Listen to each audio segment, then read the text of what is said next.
Hello मेरे प्यारे बच्चों, नमस्कार। मैं रमाकांत सिंह, आप सभी लोगों का हमारे YouTube चैनल द पाठशाला में हार्दिक स्वागत है। तो बच्चों, मैं उम्मीद करता हूं कि आगे पढ़ाई बहुत अच्छी चल रही होगी। एग्जाम भी नज़दीक आ चुका है और आप जहां कहीं से भी इस क्लास को देख रहे होंगे, आप बिल्कुल स्वस्थ, खुशहाल और मस्त होंगे। आपकी तैयारी भी बहुत अच्छी खासी चल रही होगी, क्योंकि मौसम भी ठंडी का आ चुका है। तो आपको इस ठंडी से बच करके रहना है, ताकि स्वास्थ्य अच्छा बना रहे, तभी पढ़ने में मन लगेगा। तो बच्चों, आज के क्लास में हम भौतिकी से इंपॉर्टेंट ऑब्जेक्टिव क्वेश्चन लेकर के आए हैं, जो कि आपके 2026 बोर्ड एग्जाम के लिए बहुत ही उपयोगी साबित होगा। ये चैप्टर होगा आज का बच्चों अर्धचालक इलेक्ट्रॉनिकी। अर्धचालक इलेक्ट्रॉनिकी से संबंधित इंपॉर्टेंट ऑब्जेक्टिव क्वेश्चंस का संग्रह लेकर आया गया है। ये सभी प्रश्न बिहार बोर्ड 2026 एग्जाम के लिए बहुत ही उपयोगी होंगे बच्चों। तो इसको बिल्कुल अच्छा से पढ़ेंगे, समझेंगे और अंत तक हमारे साथ इस क्लास में बने रहेंगे। आप लोग पेन और कॉपी लेकर के बैठेंगे। चलिए, आज की क्लास को हम प्रारंभ करते हैं। आज की क्लास स्टार्ट की जा रही है। फर्स्ट क्वेश्चन दिया गया है, अर्धचालक में वर्जित ऊर्जा अंतराल की चौड़ाई। अर्धचालक में वर्जित ऊर्जा अंतराल की चौड़ाई लगभग कितनी होती है? वह वो 2024 बोर्ड एग्जाम में प्रश्न पूछा गया। बिहार बोर्ड में 2024 की एग्जाम परीक्षा में पूछा गया है कि अर्धचालक में वर्जित ऊर्जा अंतराल की चौड़ाई कितनी होगी। विकल्प दिया जा रहा है 1 electron volt, 10 electron volt, 100 electron volt या 0.01 इलेक्ट्रॉन वोल्ट। तो 1.1 इलेक्ट्रॉन वोल्ट होता है। हम कह सकते हैं कि अर्धचालक में लगभग 1 इलेक्ट्रॉन वोल्ट के आसपास, लगभग 1 इलेक्ट्रॉन वोल्ट का वर्जित ऊर्जा अंतराल की चौड़ाई होती है। बैंड चौड़ाई कितनी होगी? 1 इलेक्ट्रॉन वोल्ट। यहां सही ऑप्शन ए होगा। प्यारे बच्चों, करेक्ट ऑप्शन क्या हुआ? ए होगा। निवेशी वोल्टेज धारा को बढ़ाने वाले यंत्र को क्या कहते हैं? निवेशी वोल्टेज या धारा को बढ़ाने वाले यंत्र को क्या कहते हैं? 2024, ध्यान देंगे, 2024 की परीक्षा में यह प्रश्न पूछा गया। क्या कहते हैं बाबू? दोलित्र या प्रवर्धक या डायोड या डिस्टकारी कहते हैं? प्रवर्धक कहते हैं। सही ऑप्शन बी होगा। प्रवर्धक या एम्पलीफायर भी बोल सकते हैं। प्रवर्धक या एम्पलीफायर भी बोल सकते हैं। निवेशी वोल्टेज धारा को बढ़ाने वाले यंत्र को प्रवर्धक कहते हैं। यदि किसी तर्क द्वार का निर्गम y का मान उसके दोनों निवेशों के गुना a इंटू बी प्राप्त होता है, तो वह द्वार क्या है? अगर कहीं दिया गया है y बराबर a इंटू बी, कौन सा द्वार है? इंग्लिश में गेट बोलते हैं। कौन सा गेट होगा? इस गेट का नाम क्या होगा? y equal a into B. AND gate होता है। क्या होगा बाबू? AND gate. इस गेट को एंड गेट कहते हैं। एंड गेट होगा। सही ऑप्शन क्या होगा? यहां सही विकल्प ए है। विकल्प में वैसे एंड और नॉर और नॉट दिया गया है, लेकिन सही ऑप्शन कौन सा होगा? ए सही ऑप्शन है, एंड गेट होगा। दशमलव अंक पद्धति की संख्या 27 की द्विआधारी पद्धति में समतुल्य संख्या क्या होगी? यहां पर आपको 27 को बाइनरी द्विआधारी में कन्वर्ट करना है। गौर करेंगे 27 को बाइनरी में कन्वर्ट कैसे करें। कोई भी संख्या दिया गया हो, आपसे कहा जाए उसे बाइनरी द्विआधारी संख्या में कन्वर्ट करें, इसे हम 2 से भाग करेंगे। 27 को अगर 2 से भाग करेंगे तो 13 बार में भाग जाएगा। कितने बार? 13 बार में। शेषफल बचेगा 1। फिर 2 से करेंगे, 2 छक्के 12, 13 से कम रहना चाहिए, या तो 13 या तो 13 से कम। 2 छक्के 12, 1 अभी भी शेष बच रहा है।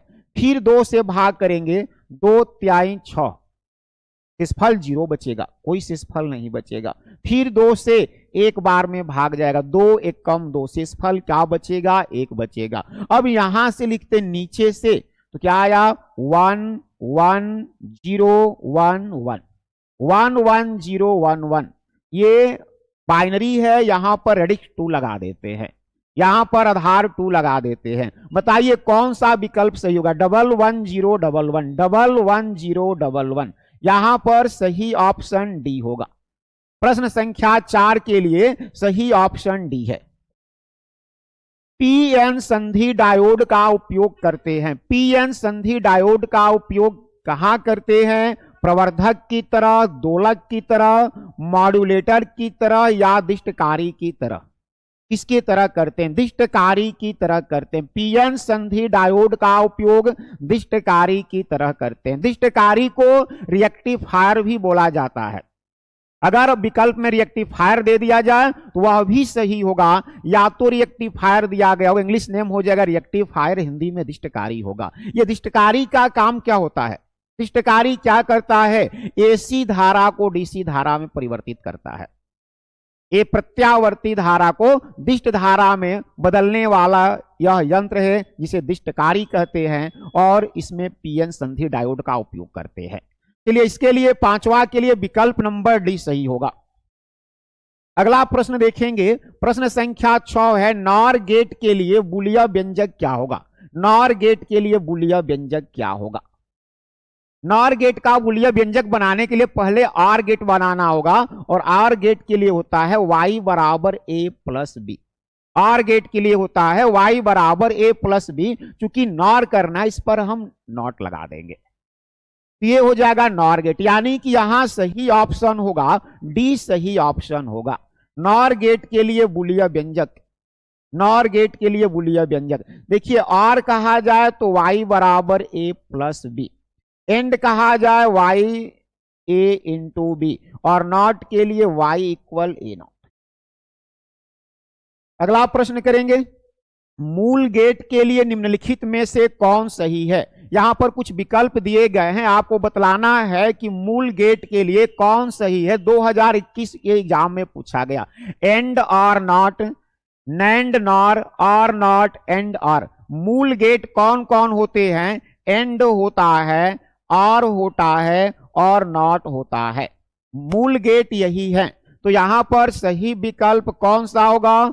कौन सही विकल्प होगा बेटा? विकल्प नंबर ए सही है। विकल्प नंबर ए सही है। मूल गेट कौन कौन से हैं? एंड, आर और नॉट, ये तीनों मूल गेट होते हैं। बाकी अन्य गेट जो बनेंगे इन्हीं को मिलाने से बनते हैं, इनको जोड़ने से बनते हैं। चलिए अगला प्रश्न है, पी टाइप के अर्धचालक में मुख्य धारावाहक कौन होता है? पी टाइप के अर्धचालक में धारावाहक का काम कौन करता है? होल करते हैं। पी टाइप में कहा जाएगा तो होल, एन टाइप में कहा जाएगा इलेक्ट्रॉन। एन टाइप में पूछा जाए तो इलेक्ट्रॉन होंगे, पी टाइप के लिए होल या कोटर भी लिखा जा सकता है, होल के जगह पर कोटर कहा जाए, ये भी सही होगा। तो यहां पर पी टाइप के लिए पूछा गया, विकल्प बी करेक्ट होगा, सही ऑप्शन बी होगा। संलग्न चित्र, एक चित्र दिया जा रहा है 2012, 20 और 22, 3 बार पूछा गया। 2012, 2020 और 2022 की परीक्षा में पूछा गया। पूछा जाए कौन सा गेट होगा? ये कौन सा गेट है भाई? यहां पर आप देख रहे हैं कि ये जो आप देख रहे हैं, दो निवेशी दिए गए हैं ए और बी, दो निवेशी दिए गए हैं ए और बी, और यहां पर ये जो लगा दिया गया, इसके वजह से ये नॉट हो गया। तो नॉट और नॉट से पहले क्या लगा है? एंड। नॉट और एंड मिलकर के क्या हो जाएंगे? नैंड हो जाएंगे। यहां सही ऑप्शन होगा सी। सही ऑप्शन क्या होगा? सी सही ऑप्शन होगा। नैंड गेट का चित्र है, नैंड गेट का चित्र होगा, विकल्प नंबर सी सही है। 25 का द्विआधारी समतुल्य क्या होगा? 2013, 2020 और 2023 के बोर्ड एग्जाम में पूछा गया। 2003 बार पूछा गया, 13, 20, 23 में। अभी हम लोग 27 का किए थे, उसी तरह से 25 का भी कर लेंगे। 25 दिया गया, कितना से भाग लगाओगे? 2 से भाग करेंगे 12 बार में, 12 दूनी 24, शेषफल बचेगा 1। फिर 2 से भाग करेंगे, 2 छक्के 12, शेषफल 0। फिर 2 से 2 त्याई 6, शेषफल 0, 2 एकम 2, शेषफल 1। नीचे से संख्याओं को लिखेंगे 1 1 0 0 1, 1 1 0 0 1। देखेंगे कौन सा विकल्प सही है। 11001 विकल्प नंबर सी करेक्ट होगा। यहां पर सही ऑप्शन सी है 11, देखिए 2 जो लगाया गया नीचे रहना चाहिए, आधार में होना चाहिए। 1101 यहां पर रेडिक्स में 2 लगा देते हैं बेटा। चलो अगला प्रश्न करेंगे, ताप बढ़ने के साथ अर्धचालक का प्रतिरोध पर क्या प्रभाव पड़ेगा। ताप और प्रतिरोध की बात हो रही है अर्धचालक के लिए। ताप और प्रतिरोध, अगर ताप को बढ़ाते हो प्रतिरोध कम होगा, ताप बढ़ाने से प्रतिरोध कम होगा और ताप घटाने से प्रतिरोध बढ़ जाता है। तो ताप बढ़ाने से अर्धचालक के प्रतिरोध पर क्या प्रभाव पड़ेगा, प्रतिरोध घटता है। प्रतिरोध क्या होगा, घटता है। यही पूछा जाता चालकता पर क्या प्रभाव पड़ता है, तो चालकता बढ़ेगा। याद रखना बेटा, चालकता क्या होगा, बढ़ेगा। ताप बढ़ाओगे अर्धचालक में प्रतिरोध कम होता है और चालकता बढ़ जाता है। यहां पर सही ऑप्शन बी है कि घटता है, प्रतिरोध घट जाएगा। नैंड द्वार का बुलिया व्यंजक क्या होगा, नैंड द्वार NAND, नैंड द्वार का बुलिया व्यंजक कहा जा रहा है। कैसे बना है नैंड, एंड और नॉट मिल करके नैंड बना है। एंड और नॉट मिल करके नैंड बना है। एंड के लिए होता है y = a × b और नॉट को इसमें जोड़ देंगे तो y = a × b। सही ऑप्शन सी होगा। नैंड गेट के लिए सही ऑप्शन सी होगा। 12 का करेक्ट ऑप्शन सी है। 12 के लिए करेक्ट ऑप्शन क्या होगा बाबू, सी जो है करेक्ट ऑप्शन है प्रश्न संख्या 12 के लिए। चलिए अगला प्रश्न करेंगे। अगला प्रश्न दिया जा रहा है यहां पर, ध्यान देंगे बेटा। एक अर्धचालक को T1 केल्विन से T2 केल्विन ताप तक ठंडा किया जाता है, इसके प्रतिरोध पर क्या प्रभाव पड़ेगा। अभी हम लोग सीखे थे ताप बढ़ाओगे प्रतिरोध कम होता है, यहां ठंडा कर रहे हैं यानी ताप को कम कर रहे हैं। ताप को कम कर रहे हैं, प्रतिरोध क्या हो जाएगा, ताप को कम कर रहे हैं। ताप को कम करिएगा तो प्रतिरोध पर क्या प्रभाव पड़ेगा, बढ़ेगा। दूसरे के अपोजिट होते हैं। ताप बढ़ाइएगा प्रतिरोध घटेगा, ताप घटाइएगा प्रतिरोध बढ़ेगा। ठंडा किया जा रहा है, ठंडा किया गया, ठंडा किया गया मतलब ताप कम कर दिए हैं और प्रतिरोध बढ़ जाएगा। करेक्ट ऑप्शन ए होगा। आप सभी बच्चे कमेंट बॉक्स में लिखते चलेंगे, साथ साथ कमेंट बॉक्स में जरूर लिखेंगे। यहां यह ट्रांजिस्टर के धारा नियतांक अल्फा तथा बीटा हैं, तो अल्फा बीटा के बारे में बतलाना है। धारा नियतांक अगर अल्फा और बीटा है तो अल्फा का मान 1 से कम होता है और बीटा का मान 1 से अधिक होता है। यानी सही विकल्प यहां पर कौन सा है, बी सही विकल्प है। करेक्ट ऑप्शन कौन सा होगा बेटा, बी सही विकल्प है। संख्या 15 दिया जा रहा है, डायोड का उपयोग करते हैं। डायोड का उपयोग कहां करते हैं, विकल्प दिया गया प्रवर्धक की तरह, दोलक की तरह, मॉड्यूलेटर की तरह या रेक्टिफायर की तरह। तो डायोड का उपयोग रेक्टिफायर की तरह करते हैं। इसे हम दिष्टकारी भी कहते हैं, या तो रेक्टिफायर कह सकते हैं या दिष्टकारी कह सकते हैं। डायोड का उपयोग रेक्टिफायर या दिष्टकारी की तरह करते हैं। यह जो है एसी करंट को डीसी करंट में परिवर्तित करता है। चलो आगे देखते हैं। N type germanium, N type अर्धचालक सेमीकंडक्टर, एन टाइप अर्धचालक प्राप्त करने के लिए शुद्ध जर्मेनियम में मिलाए जाने वाला अपद्रव्य होना चाहिए। एन टाइप का अर्धचालक प्राप्त करना है, जर्मेनियम में मिलाया जाने वाला अपद्रव्य क्या होगा। तो अगर एन टाइप का अर्धचालक प्राप्त करना है तो पंच संयोजक क्या मिलाना होता है, पंच संयोजक अपद्रव्य मिलाना होता है। अर्थात वर्ग 15 के तत्वों को, वर्ग 15 के तत्व यानी पंच संयोजक तत्वों को मिलाया जाएगा, तब जाकर के एन टाइप अर्धचालक प्राप्त होंगे। और पी टाइप कहा जाता तो पी टाइप के लिए, पी टाइप के अर्धचालक के लिए वर्ग 13 के तत्वों को मिलाना पड़ता अपद्रव्य के रूप में। अर्थात इसे हम कह सकते थे त्रिसंयोजक तत्वों को। जब सिलिकॉन में बोरान को अशुद्धि रूप में मिलाया जाता है तो परिणामी पदार्थ क्या होता है? भाई सिलिकॉन जो है वर्ग 14 का तत्व है। सिलिकॉन वर्ग 14 का तत्व है और वर्ग 14 के तत्वों में किसको मिलाना है? बोरान को मिलाना है। किसे मिलाना है? बोरान को मिलाना है। बोरान जो है वर्ग 13 का तत्व है। बोरान वर्ग 13 का तत्व है। तो जब यहां हम वर्ग 14 में त्रिसंयोजी तत्व मिलाते हैं, त्रिसंयोजी अर्थात वर्ग 13 वालों को, तो पी प्रकार का अर्धचालक बनेगा। याद रखेंगे बेटा, कौन सा बनेगा? पी प्रकार का अर्धचालक बनेगा। करेक्ट ऑप्शन यहां पर बी होगा, सही विकल्प बी है। ताप वृद्धि के साथ नैज अर्धचालक की प्रतिरोधकता पर क्या प्रभाव पड़ेगा? ताप में वृद्धि कर रहे हैं, ताप में वृद्धि कर रहे हैं तो प्रतिरोधकता पर क्या प्रभाव पड़ेगा? विकल्प दिया जा रहा है, बढ़ती है, घटती है, अपरिवर्तित रहती है, या इनमें से कोई नहीं। अगर टेम्परेचर में वृद्धि किया जाए तो प्रतिरोध क्या होगा? प्रतिरोध घटता है, यानी कि यहां पर सही विकल्प क्या होगा? बी सही विकल्प होगा।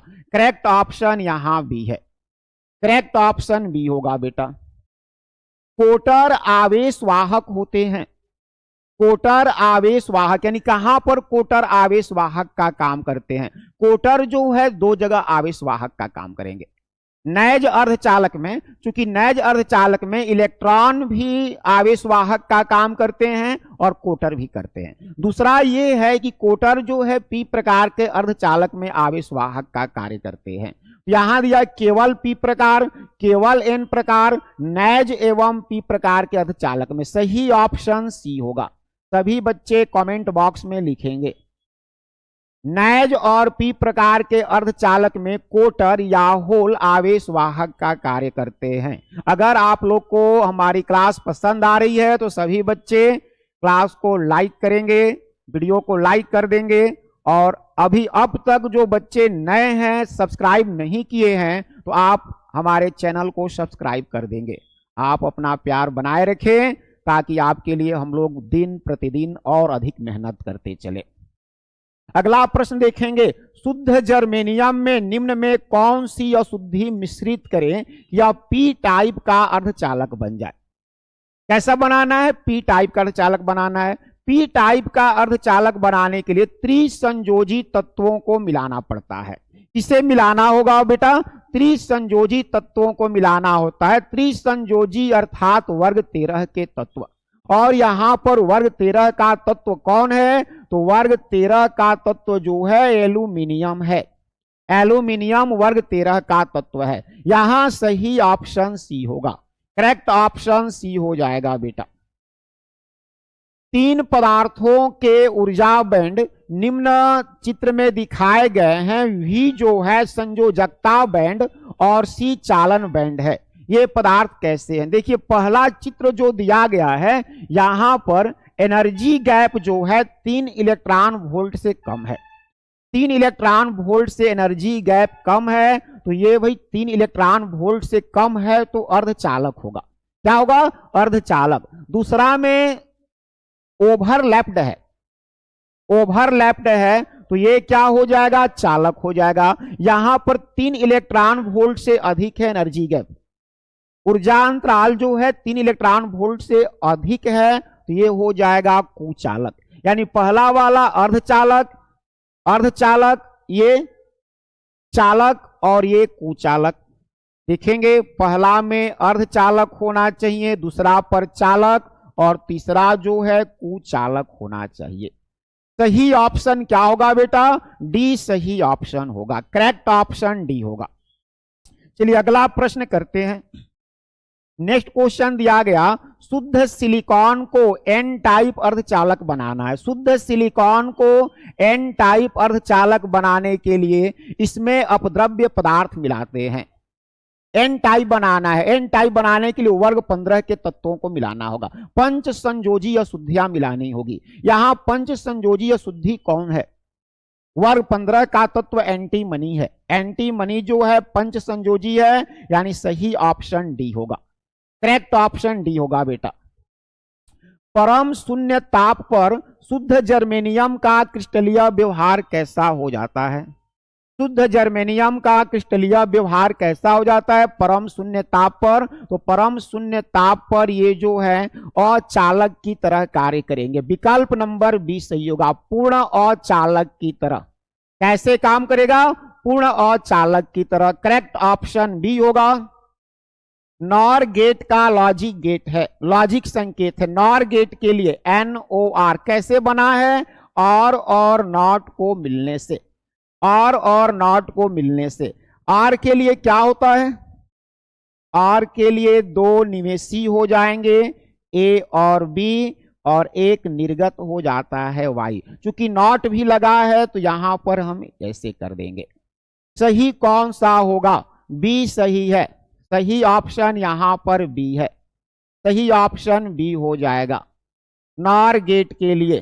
चलिए अगला देखते हैं। तो बच्चों क्वेश्चन नंबर 25 देखेंगे। 25 में जरा ध्यान देंगे, इधर जाते हैं। चित्र यहां बनाया गया है।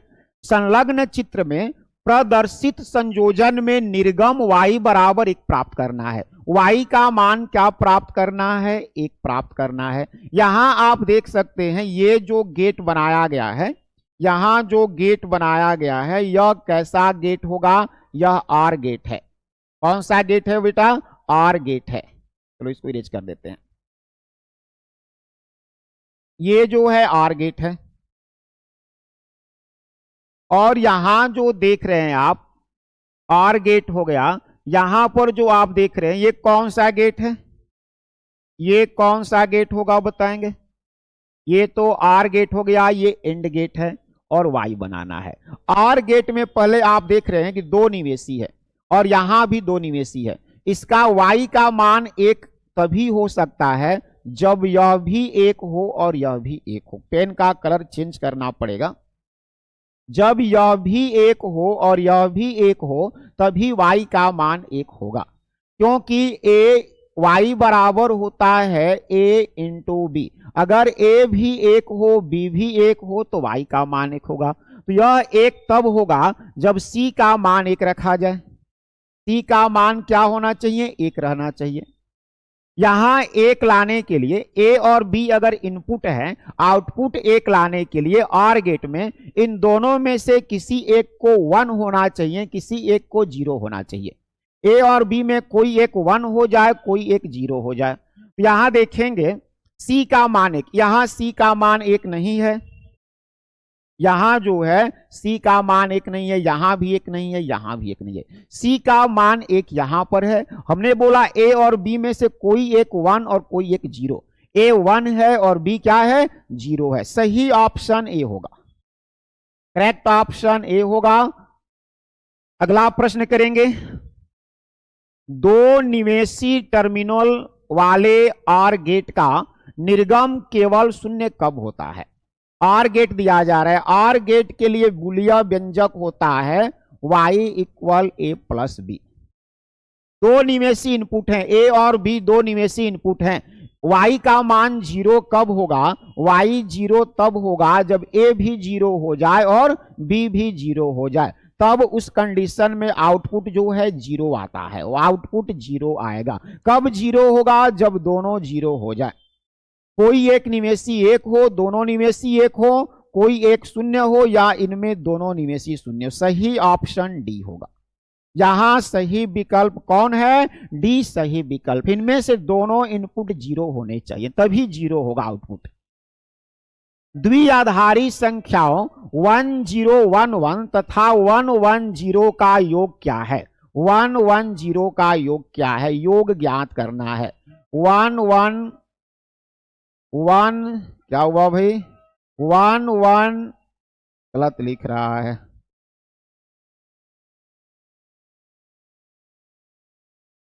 हाँ 1011 और यहां है 110। 1 में 0 ऐड करेंगे 1 होगा। बाइनरी में याद रखिएगा, बाइनरी में क्या होता है बेटा?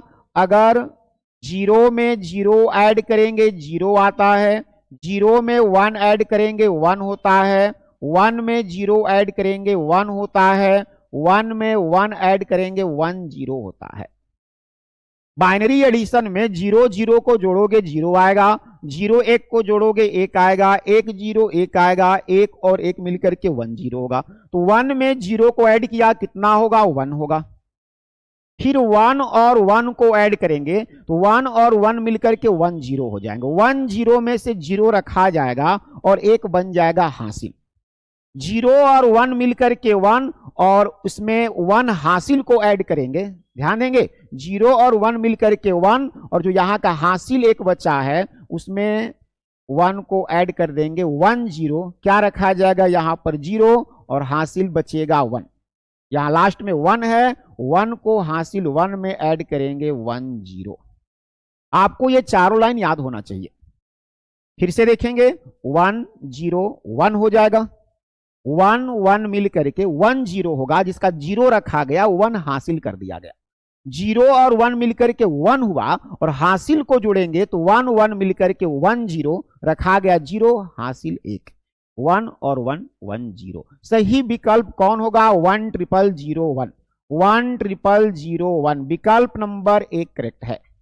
27 के लिए सही ऑप्शन है, सभी बच्चे कमेंट बॉक्स में लिखेंगे 27 के लिए ये सही है।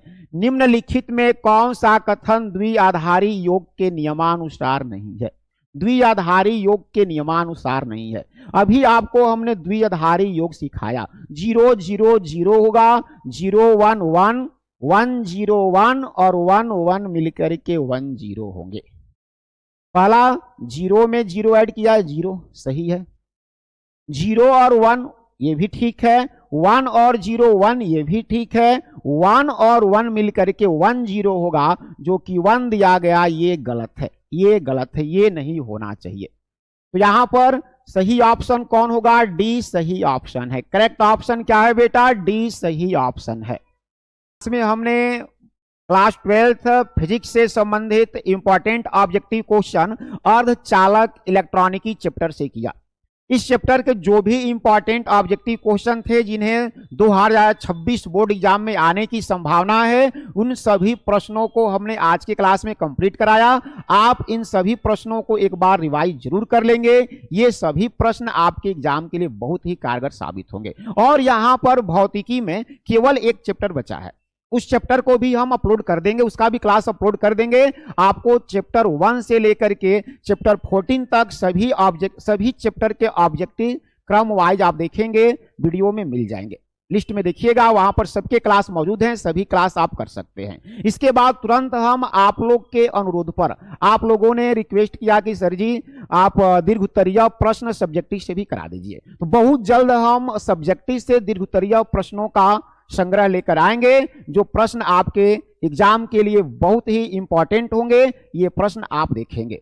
तब तक के लिए आप हमारे चैनल को अगर नए हैं तो सब्सक्राइब जरूर कर दें, अगर अब तक लाइक नहीं किए हैं तो एक लाइक तो बनती है, हम मेहनत किए इसके लिए। तो बच्चों आप लोग ऐसे ही हमको सपोर्ट करते रहें, ताकि हम आपके लिए हर रोज कुछ नया क्लास लेकर के आते रहें और हमारी ऊर्जा बनी रहे। आपका प्यार ही हमारे लिए ऊर्जा का काम करता है। चलिए फिर मिलते हैं नेक्स्ट क्लास में। नमस्कार, धन्यवाद, जय हिंद।